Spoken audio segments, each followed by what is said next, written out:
Introduction. Different life forms are present around us. Plants, insects, animals, and of course, the human beings.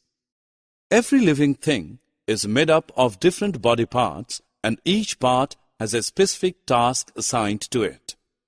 In this lesson, we will look at the parts of a plant body and understand their functions. We see different kinds of plants growing around us. They vary in their appearance. Some are short, while some others are tall. Some are tender, whereas some others are hard. In fact, plants can be classified into three categories as herbs, shrubs, or trees based on their characteristics. Let us begin our discussion with plant roots. Root is the underground non-green part of a plant body. Roots absorb water and minerals from the soil, which are crucial for the survival of a plant. They also attach a plant to the soil for its entire life. Let us perform an activity to demonstrate the importance of roots in the life of a plant. Take two plants, A and B. Cut off the roots of plant B. Plant both the plants A and B in the soil and water them every day. After a few days, plant A appears as healthy as it was on the first day, whereas plant B appears wilted. This proves that roots absorb water and minerals from the soil and transport them to the other parts of the plant. Now try pulling the two plants out from the soil. Plant A is firmly attached to the soil because of its roots, so it is difficult to pull it out.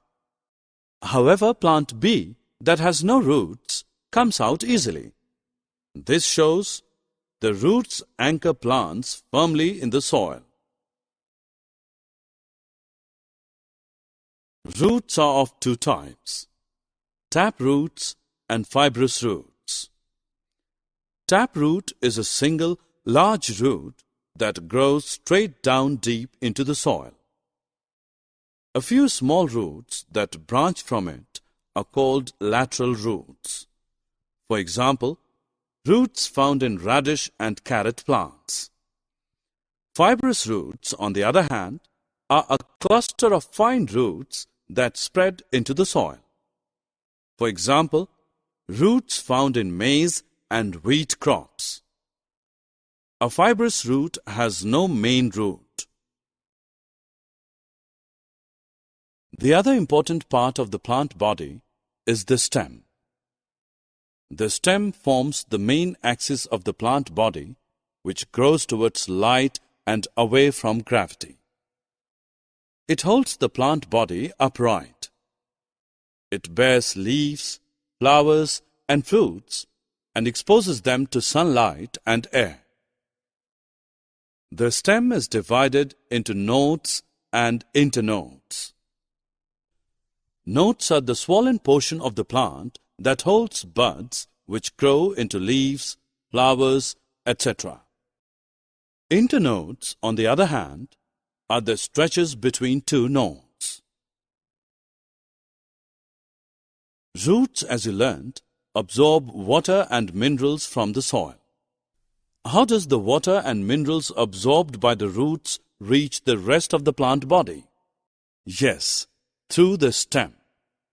The stem conducts them to the leaves and other parts of the plant. It also supports the plant, enabling it to stand erect. Besides, it exposes its leaves to the sunlight. Let us perform an activity to demonstrate that stem conducts water. Take a balsam plant with roots. Put it in a pot containing colored liquid. After a while you will observe the same color in the stem, leaves, etc. of the plant. This proves that stem conducts water from the roots to the other parts of the plant body. Summary. Let us summarize what we have learned. Plants have four important parts: roots, stem, leaves, and flowers. Roots absorb water and minerals from the soil and anchor the plant firmly in the soil. Stem forms the main axis of the plant body, and it bears leaves, buds, flowers, and seeds. The stem conducts water and minerals dissolved in it from the roots to the rest of the plant body.